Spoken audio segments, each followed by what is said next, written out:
Hello, and thank you for joining today's webinar. We are ready to begin. I'm Shannon Kuhnberger. I am a Chief Nursing Officer in Northeast Ohio, and I am a DNP student with the IU School of Nursing in the program partnering with Sigma Theta Tau for my doctorate project. I am your webinar moderator today for this leadership series. Today's webinar is eligible for one contact hour. Sigma Theta Tau International Honor Society of Nursing is accredited as a provider of nursing continuing professional development by the American Nurses Credentialing Center's Commission on Accreditation. The speakers and the planning committee members have disclosed no relevant financial relationships to receive contact hours for this NCPD session. Participants are required to attend the webinar and complete the evaluation form, which will be emailed to all attendees approximately 1 week after the webinar. This webinar is being recorded and will be available for a few business days after recording. Following the presentations, if we have time, there will be a question and answer session.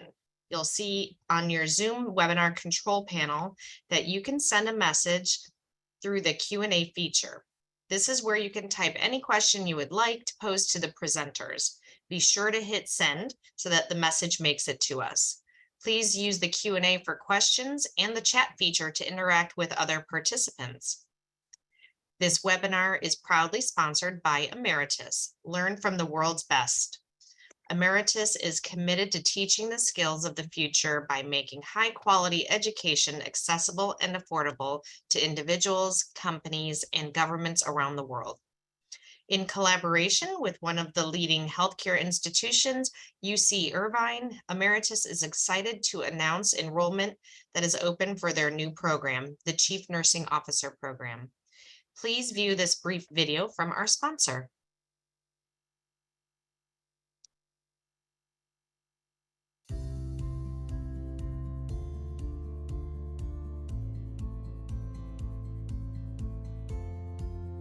Emeritus is proud to sponsor Sigma Theta Tau and the Rebuilding Healthcare webinar series.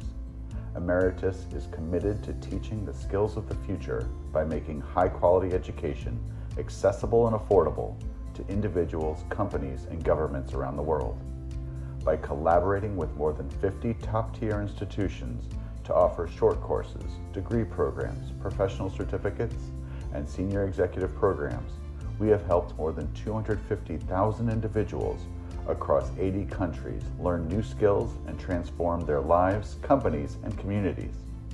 This fall, we are launching executive leadership cohorts in the University of California, Irvine Chief Nursing Officer and Emory University Chief Medical Officer programs. Learn more at emeritus.org/healthcare.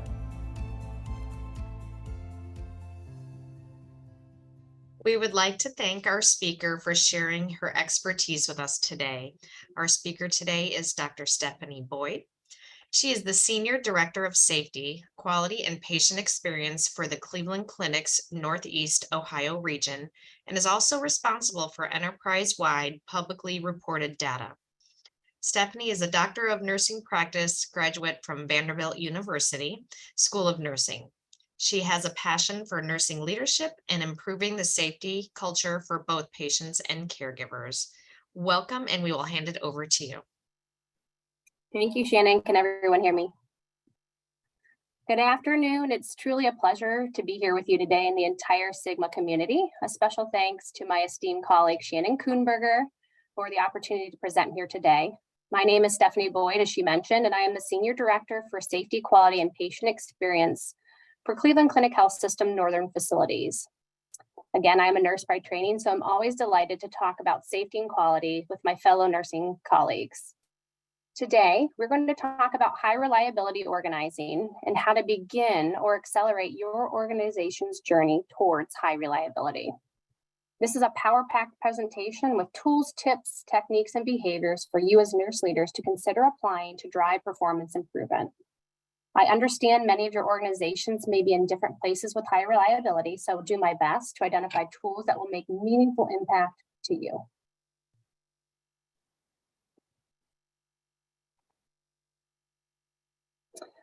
As we launch into this discussion, I've outlined learning outcomes that all leaders here with us today will learn and understand as a result of the presentation. These include increase the nurse leader's self-efficacy and knowledge of high reliability organizing, identify and describe key characteristics of high reliability organizations related to culture, leader behaviors, and caregiver skills. And finally, increase the nurse leader's knowledge of tools, behaviors, and skills to build high reliability organization. When we talk about the journey to become a high reliability organization in healthcare, what does that really mean? Many other industries such as nuclear power and commercial aviation have been on the journey for decades. Unfortunately, though, this came as a result of catastrophic events that resulted in serious human harm and even death to dozens of human people. The Patient Safety Networks defines high reliability organizations as organizations that operate in high risk, challenging conditions without serious event or catastrophic failure. Much of our safety science and Press Ganey, formerly HPI, tell us that high reliability organizations have 5 key characteristics that are observed throughout all levels of workers in the organization. First, there's a preoccupation with failure. HRO organizations recognize their industry is high risk, error prone, so the planning, mitigation, and response to these risks is constantly failure focused. This mindset and anticipation of failures was the impetus for the implementation of safety checklists in commercial aviation and nuclear power, as it recognizes and accounts for human error as a large factor in safety events. There's a reluctance to simplify. HRO organizations recognize warning signs or indicators of failure and work rapidly to identify the causes of these system failures. There's a sensitivity to operations. HRO organizations are sensitive to these operations and constantly remain frontline worker focused, recognizing the impact of system failures such as technology, equipment, and processes have on the daily operations of our caregivers. There's a deference to expertise. Leaders in HRO organizations recognize complex problems need complex solutions.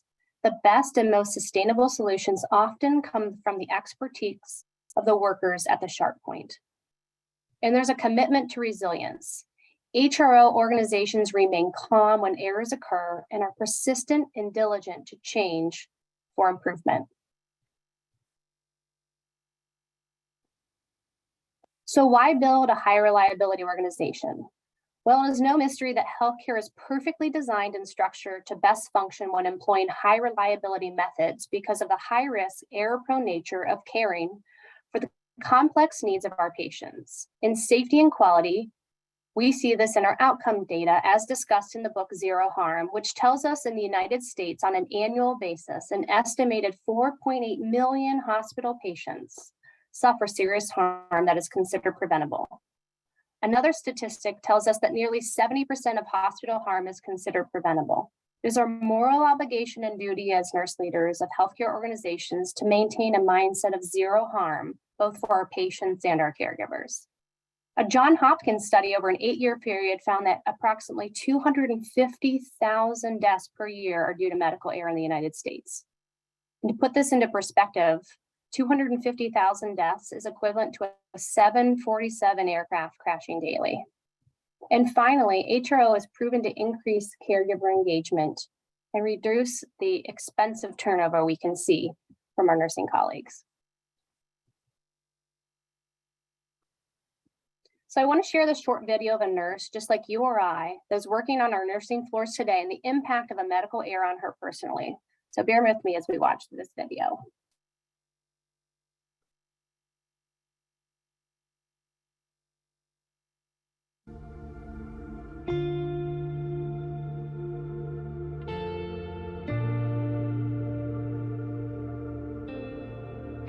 The relationship you develop with the patient is one of the most loving, giving, honest relationships you can have. That person has entrusted you. You've shared the worst and you share the best. I grew up wanting to be a nurse, never wanted to be anything else. I was probably 3 years out of nursing school and I was working in a cardiac intensive care unit. One of my patients had suffered a large heart attack, and I was in our med room, which was open to our nurses' station. And I was laughing and talking with my coworkers and not really paying a lot of attention to what I was drawing up in the syringe. I went into her room and started injecting the medication, and one of the nurses from the desk called out and said, "Gwen, look at your monitor." And her blood pressure had just plummeted. I looked down at my syringe and I realized I had double dosed her on this very powerful blood pressure medication.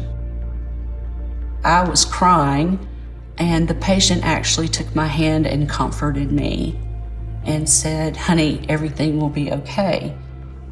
I'm standing there in the back of the room watching my teammates try to salvage a patient that I harmed. I had potentially killed another human being simply because I wasn't paying attention. It was one of the worst nights of my life. I'll never forget it. We were able to stabilize her.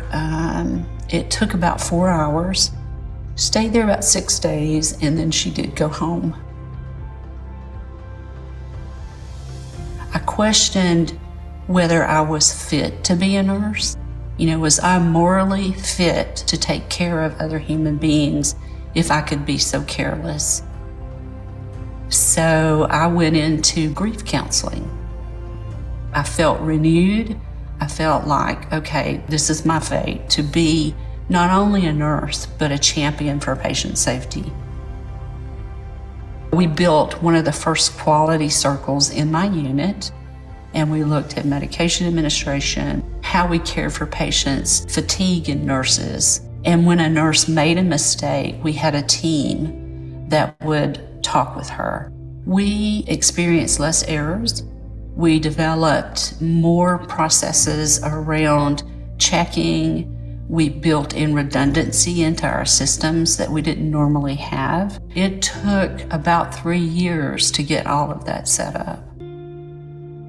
She came back to our unit about 6 months later, and she was dying. Her heart was so damaged that it just could not sustain her. And I said, "Remember we in the hospital before? I'm the nurse that gave you too much medicine." And I said, "I want to tell you how sorry I am, but I also want to tell you how much I learned." And she reached up and kind of cupped my hands in hers and said, "Honey, I told you it was going to be okay. And as long as you learned something, that was great." Her name was Shirley. And every time I start a new project, I think about Shirley. She has inspired me for a lot of my 30 years in nursing.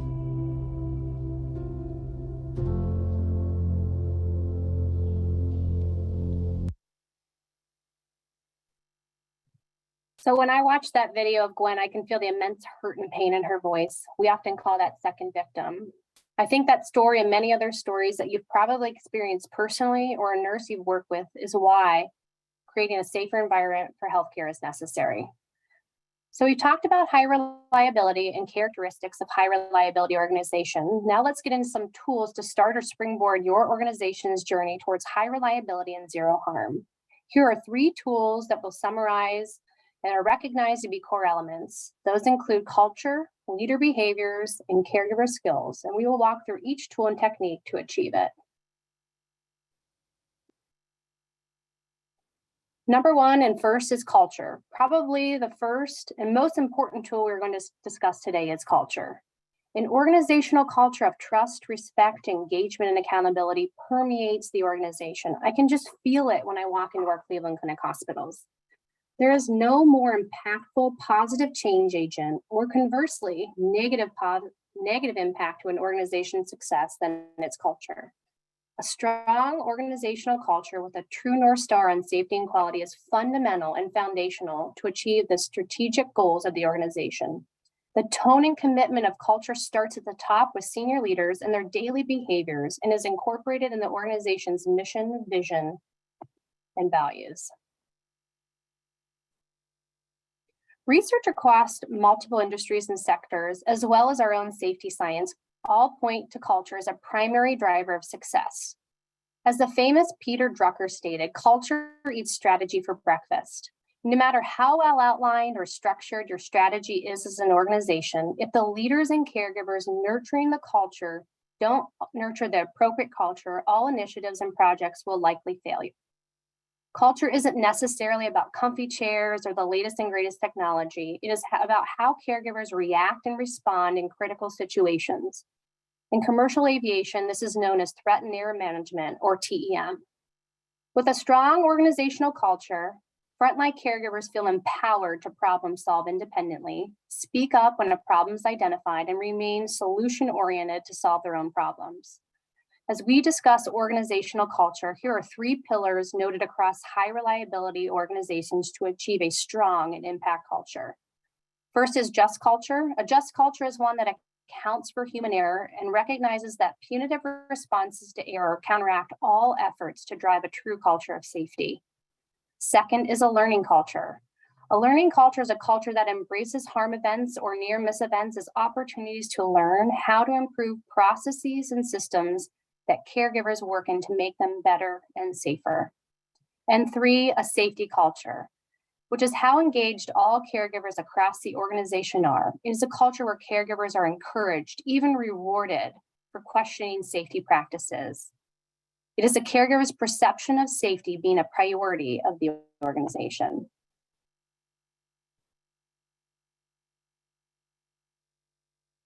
While strategy may define the direction of the organization, the culture is the lifeblood to achieve that strategy. The graphic here outlines those 3 pillars we talked about of a healthy organizational culture and tools and techniques to achieve them. Now let's unpack each of these.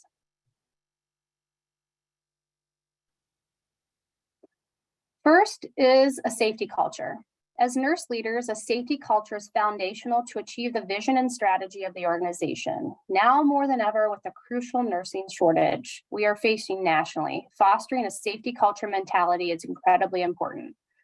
This can be achieved by a few key elements. First, we must encourage all caregivers to report events, and here's why.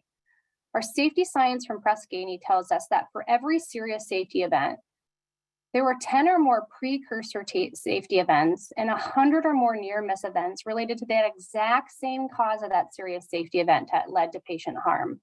The more reporting of events that we have, the more likely we are to identify and get to the true root cause of that problem. A culture of recognizing and reporting near miss events is a sign of a healthy safety culture versus a culture of fear or retaliation, which inhibits openness, learning, and ultimately improvements in safety and quality. An organizational culture of strong reporting starts at the top with senior leadership promoting this. Next is transparency of events. From senior leaders all the way down to frontline caregivers, transparency includes all harm events and is key to create or change that organizational culture to be safety focused and top of mind. Safety must be and remain the #1 focus of organizational leaders. The moment this mindset changes or safety falls off the top of the agenda is the moment the attention and the direction of the organization shifts. It's pertinent as leaders that we recognize sharing of events has been proven to reduce avoidable harm to patients while enhancing trust and engagement of our caregivers. And we must view near miss events as opportunity to learn about systems or process failures. And we'll get into discussing that here in a moment. Third is create a questioning attitude. Another key to safety success is diligently working to identify the root cause of a problem. A questioning attitude of our caregivers, patients, and visitors encourages our environment that solves system problems instead of treating the symptoms of those problems. This mindset is foundational to the characteristics of high reliability as described in the key characteristics we mentioned before, deference to expertise. Our frontline caregivers have the best solutions to the most challenging problems we face.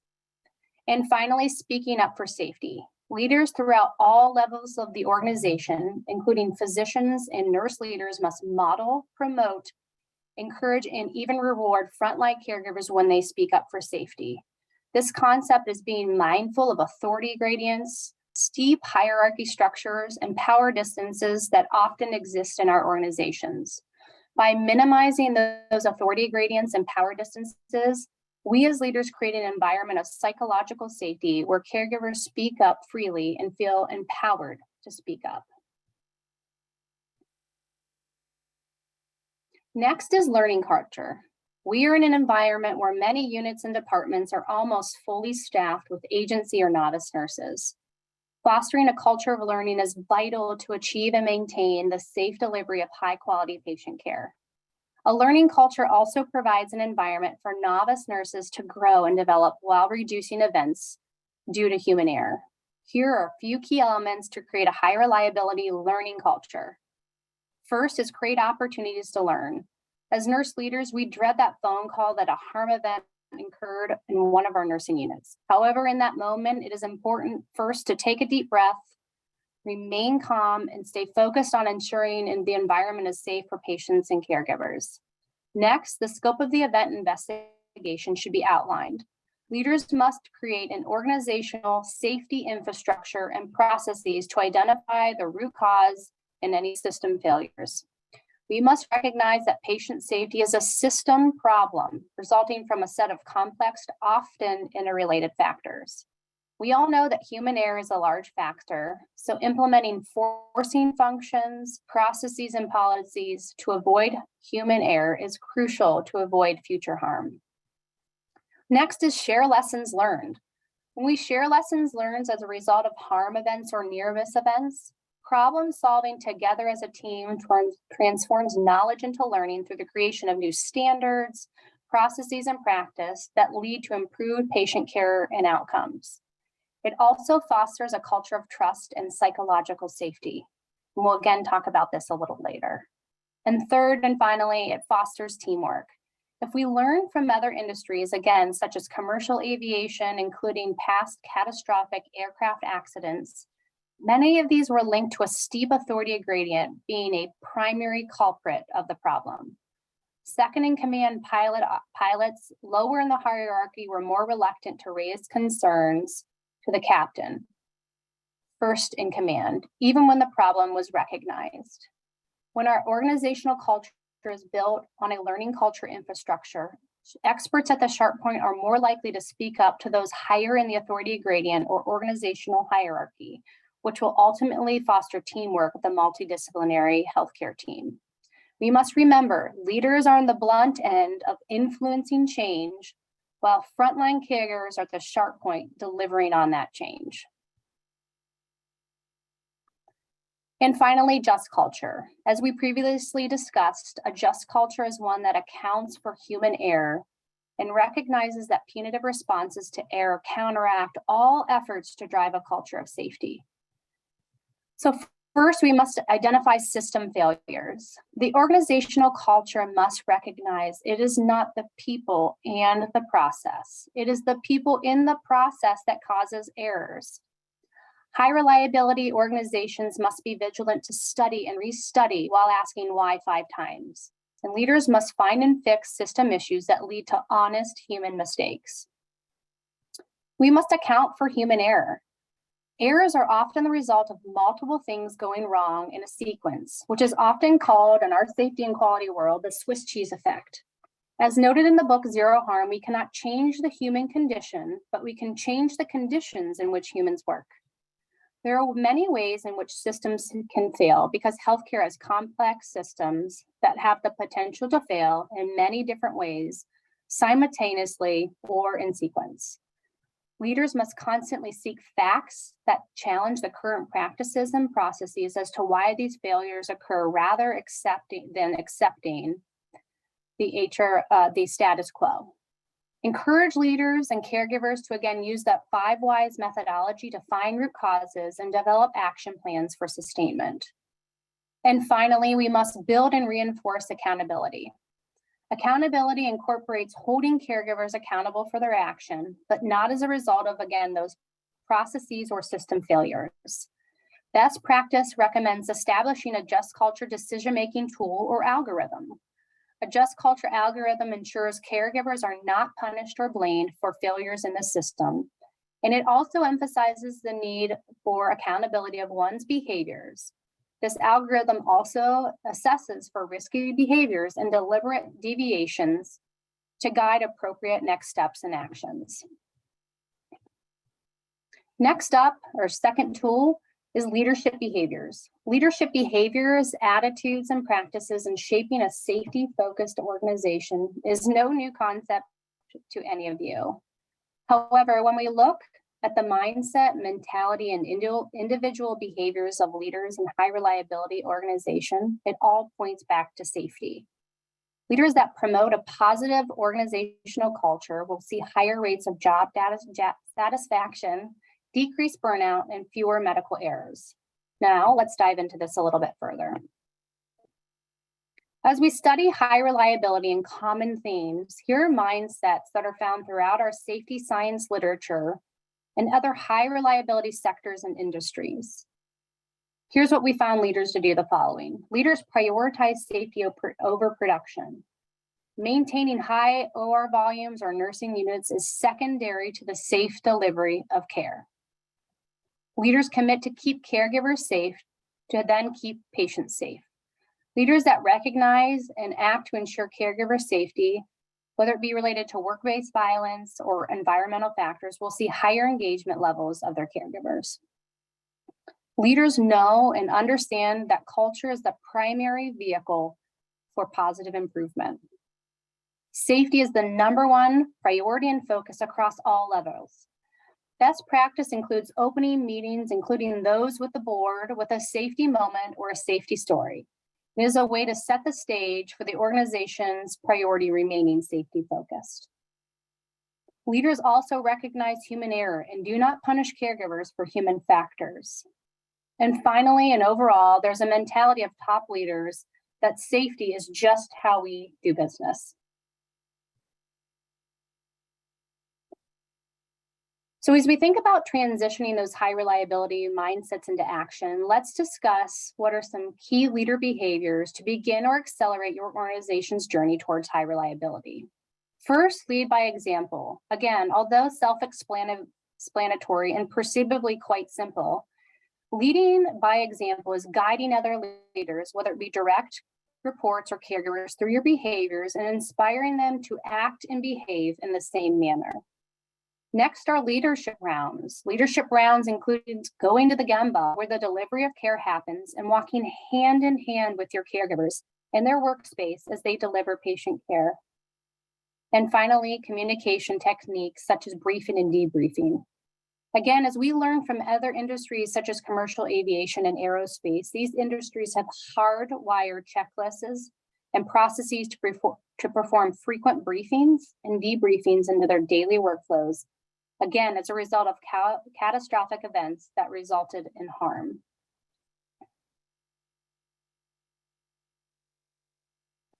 Leading by example is not pushing team members towards excellence. It is rather actively demonstrating that excellence is achievable. This simple technique has been proven to boost employee morale, build trust and respect, and most impactful and important, as we previously discussed, is foster a positive organizational culture. So what does this mean? First, we must model expected behaviors. Actively prioritize safety over production and decision-making.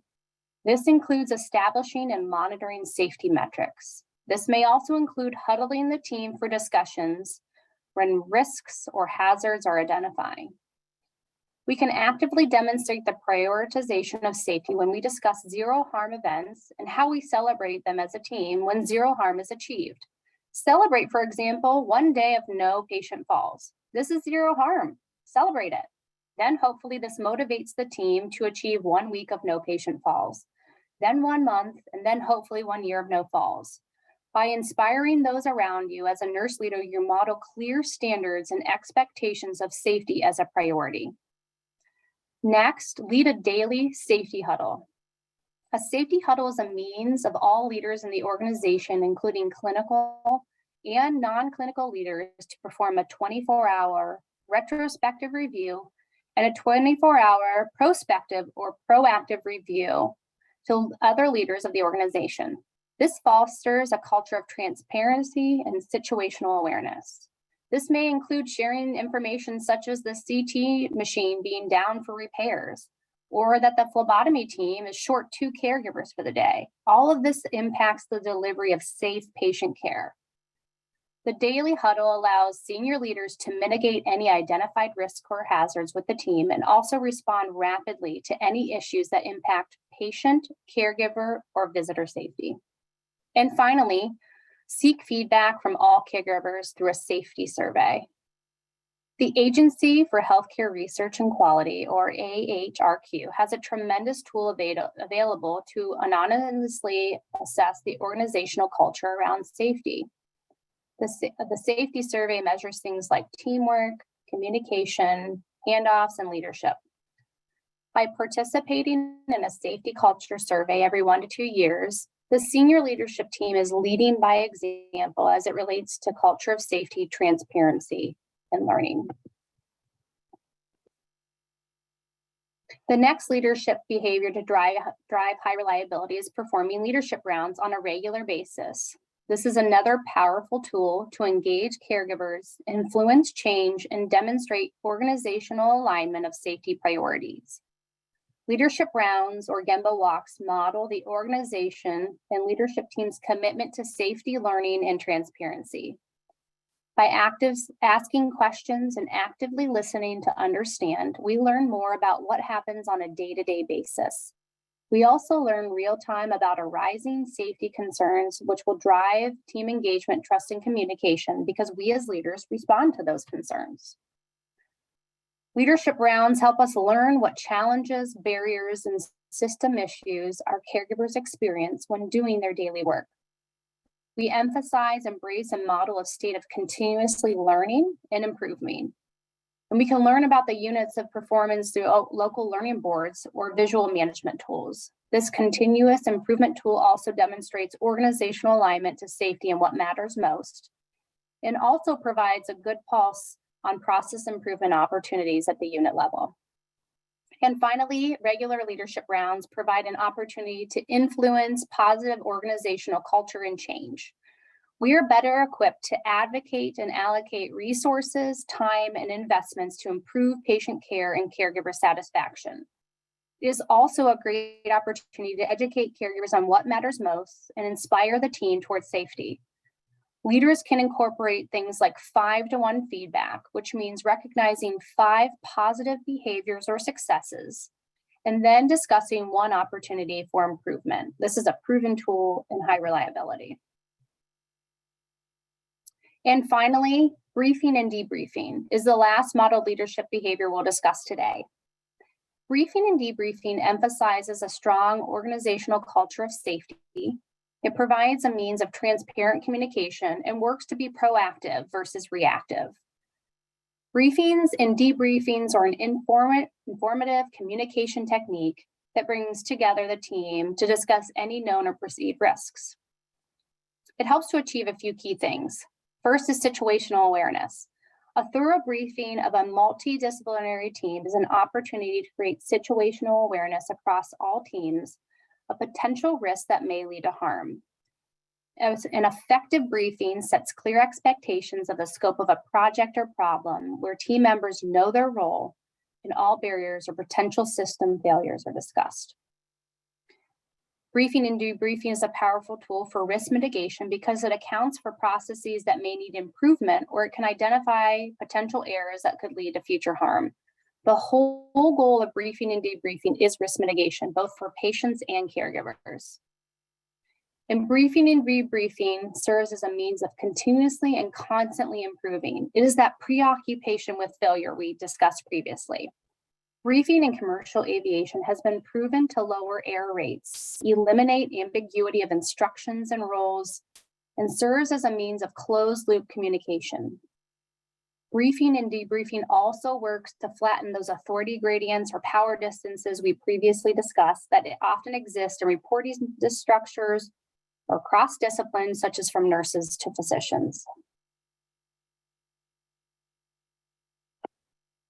And finally, our third tool today is a toolkit for high reliability as caregiver skills, or often and sometimes referred to as universal skills. We all know that our caregivers are the key to success in achieving the safe delivery of patient care. These skills can be practiced universally and applied effectively by all caregivers in the organization, from a frontline environmental service worker all the way up to the chief of cardiothoracic surgery or even the hospital CEO. The goal of teaching and practicing skills is to provide a universal framework to drive the first tool, that culture of organizational safety. Let's dig in here. When we think of caregiver skills or skills for all caregivers across all levels of the organization, there are three different buckets we will discuss. Caregiver behaviors. These are taught and expected behaviors of all caregivers in the organization. By providing caregivers with the necessary skills to drive safety in a high-risk, error-prone environment, we are working to shift that organizational culture to be, like we talked about before, safety focused on zero harm. There's a safety mindset, and it goes back to one of those key characteristics of high reliability, again, at preoccupation with failure. When caregivers are preoccupied with failure, the focus remains on safety and the prevention of harm from human error. Caregivers are empowered to be laser focused when performing critical safety tasks and to mindfully pause when a question or concern for safety arises. And third is accountability. We talked about this before, but I want to mention it again here. A culture of accountability is what we at Cleveland Clinic call 200%. We're accountable to self and others, ultimately to drive that culture of zero harm. As we discuss caregiver behaviors today, there's a clear focus and emphasis on communication. Back in 2006, Joint Commission established a national patient safety goal addressing handoff communication. Then in 2010, that goal became a standard, all centered around communication between caregivers. The potential from minor to severe harm is significant as information is exchanged between two caregivers, whether it be from nurse to nurse, from a shift change, or from unit to unit.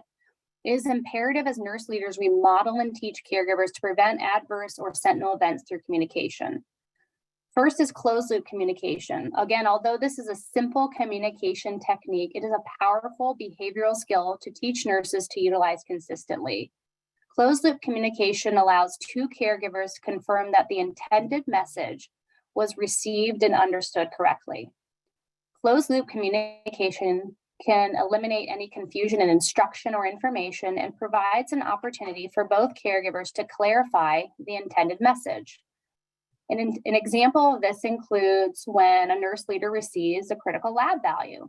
I am confirming back that Mr. Jones, MRN 1234, has a potassium level of 6.5, that's 6.5. The next tool is the use of SBAR. SBAR is another powerful behavioral skill to enhance communication using a focused framework. SBAR was first introduced in the military in the 1940s to convey relevant safety critical information. This easy to use tool frames conversations, especially those more difficult ones, such as when a novice nurse has to call a physician in the middle of the night to share a concern or deterioration in condition.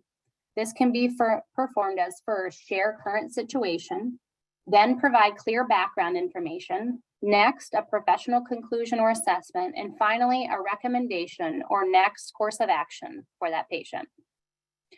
And finally, alpha phonetics is our third behavioral skill to enhance safe communication. Alpha phonetics, by definition, is the use of speech sound to clarify sound alike, words, letters, and numbers.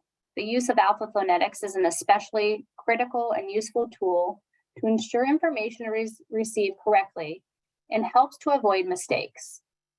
This includes things such as when providing an SBAR handoff from a nurse to the attending physician. An example of this is Mr. Jones's heart rate is 50, that's 50 beats per minute. Or nurse leader repeating back an order. Thank you, Dr. Jones. I want to confirm back the order of 15 units of Novolog. That is 15 units of Novolog. If these three caregiver skills are not already part of the daily work within your nursing care team, consider applying them today. Now we will focus on teaching and building a safety mindset into every thought, decision, and action of caregivers throughout the organization. By teaching caregivers skills, especially those around a safety mindset, you are molding the organizational culture to be safety focused with that constant questioning attitude. Some techniques to train nurses on is STAR, which stands for Stop, Think, Act, Review. This is that moment of pause which assists in the prevention of what we call rule-based errors. Rule-based errors are those that occur when our intentions don't match our actions. An example of this is an embarrassing story of myself when I accidentally put my cell phone in the refrigerator instead of the milk because I was distracted thinking about something else. Throughout the course of the shift, nurses are interrupted or distracted dozens of times, often in the middle of critical patient care tasks. By utilizing STAR, the nurse mindfully stops, thinks about the critical action he or she is about to perform, acts, and then reviews or self-checks the next action or task to be completed. Again, this technique and tool has been proven to reduce avoidable errors due to distraction, interruption, or even stress. Foster a questioning attitude. In our earlier discussion, we reviewed the importance of a questioning attitude mindset of all caregivers. But why is this so important, and how do we create that mindset? Start by encouraging nurses to ask clarifying questions. This is a non-threatening approach of stating, "Can I ask a clarifying question?" It's a vehicle to overcome those power distances when a nurse is uncertain or concerned, perhaps with a physician order or communication of diagnostic results, for example. This can be phrased as, "Dr. Jones, can you please clarify the insulin order for patient Betty Smith?" Clarifying questions is a simple tool and one example of many where caregivers are encouraged and rewarded for questioning attitude, which works to resolve any potential risks and promotes a culture of safety, not complacency. And finally, validate and verify. This is a two-step technique. It is used when handling high-risk situation or when there may be a change in a situation. Validate includes performing an internal check of the information, and verify includes an external check with a subject matter expert or another credible source. The validate and verify technique is especially helpful when there is a supply chain delay causing perhaps a medication shortage, which we're all facing today. For example, the organization is experiencing a shortage of the 150 ml normal saline bags. So the pharmacy substitutes 50 ml bags.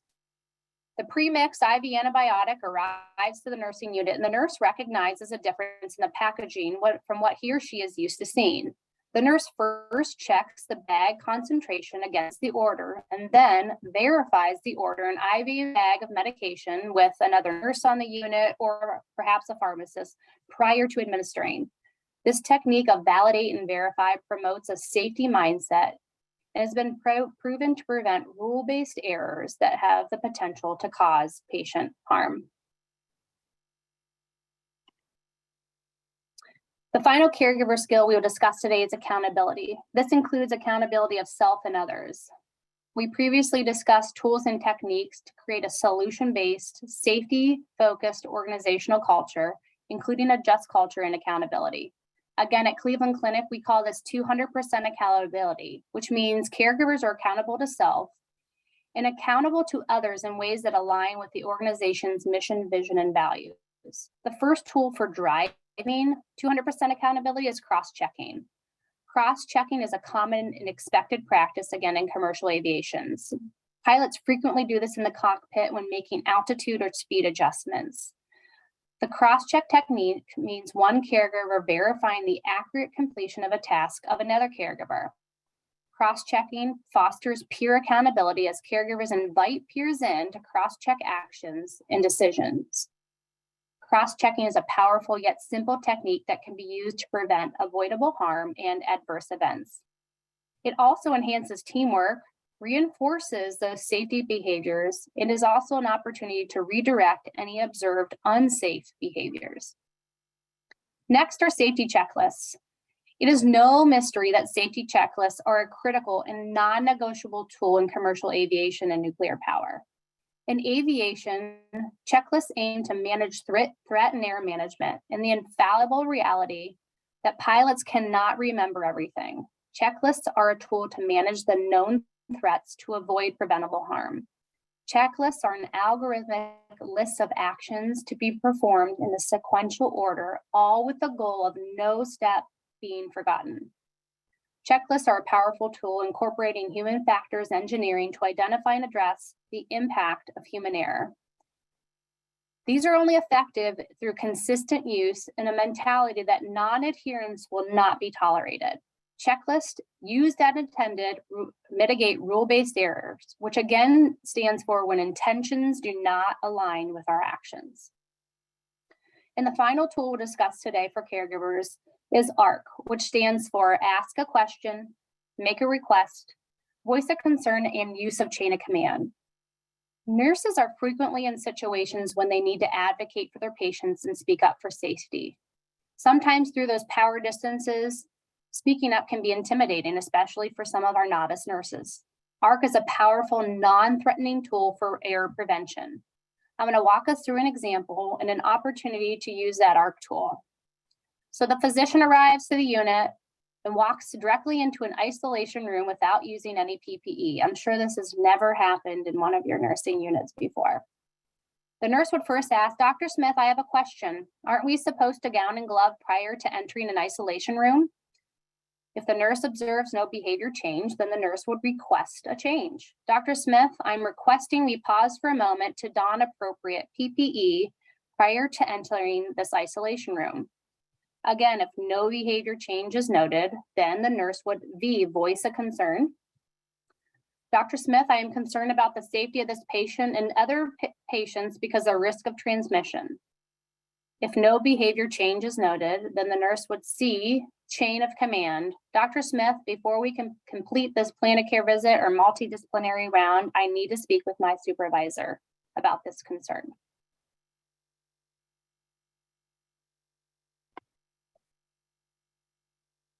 So as we wrap up today's discussion, I want to again share that I am so honored to have had the opportunity to share some tools, techniques, and behaviors of high reliability.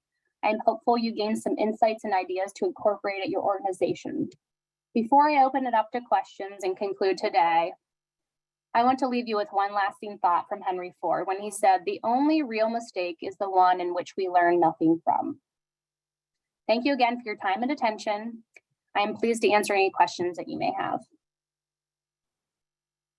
Thank you, Stephanie. Very informative. We started doing a little discussion in the chat. I want to say that I was asking the panelists if they were any educators out there and how we are educating our new grads about this information. So there was some really nice, healthy discussion about that out there. So thank you for bringing that up. So I've got two things that I've written down for you. Let's go with this first one. Just culture algorithms are great for leaders when they are followed through. What would you recommend if a leader declines to follow through in fear of losing staff, especially during these staffing shortages? You know, Shannon, that's a good question. I think continuing to be safety minded is the most important, because as we talk about that leadership behavior of, modeling expected behaviors, we have to continue to be mindful of that. So I know the staffing challenges across all of our organizations probably are different, but I would advocate to continue to keep the safety of our caregivers and patients top of mind while adhering to that algorithm. But that's what it's there and intended to do, as long as there's not a deliberate deviation from best practices, policies, or SOPs at the organization. Good question. And you did mention about psychological safety. I, being a CNO in my building, I often hear from the front line, we have to report another thing, we have to report. And sometimes there is just that fear of tattletaling. And it's not really more of a question, more of a discussion is how we have to really model that behavior and encourage and inspire. That's not what it's for. This is a teaching environment. This is how we learn. This is how we improve as systems. How do you recommend that we're having conversations with people from any discipline? It's not just nursing, that it's not tattletaling.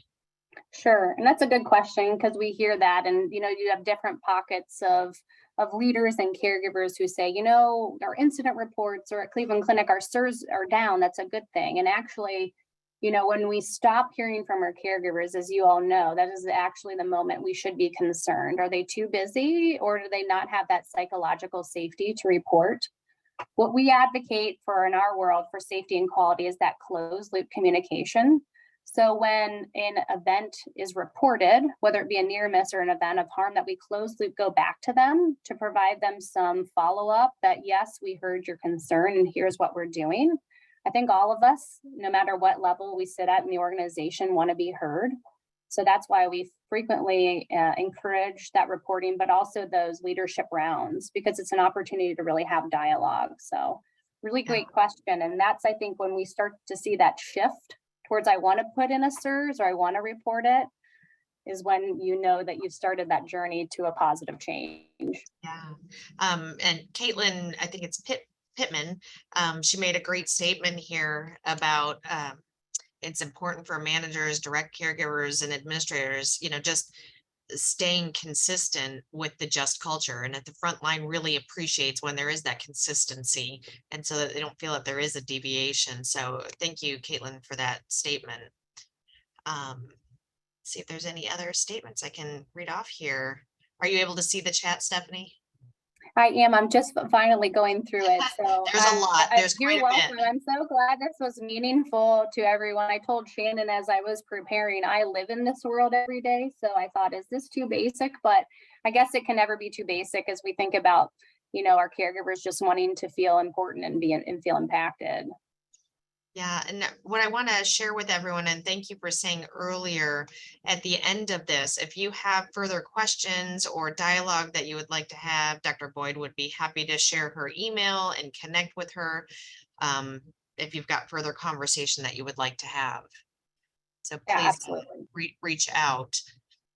I don't think we have any other questions at this time, so I think we're going to go ahead and disassemble. So I want to just say thank you so much today for the great information, the time that you took with the audience, and we look forward to hearing more from you in the future. As a reminder, 1 week from today, we will email you the link of the evaluation to obtain your continuing education certificate. Be sure to check out Sigma's upcoming webinars, podcasts, and resources to support you and your colleagues at sigmanursing.org. Also, previously recorded webinars and podcasts are freely available on the Sigma repository. As a reminder, if you apply for the Chief Nursing Officer program with the UC Irvine using that link, you'll get a 15% discount. We really thank you, and we hope that you just have a wonderful day. Thank you all. Appreciate it.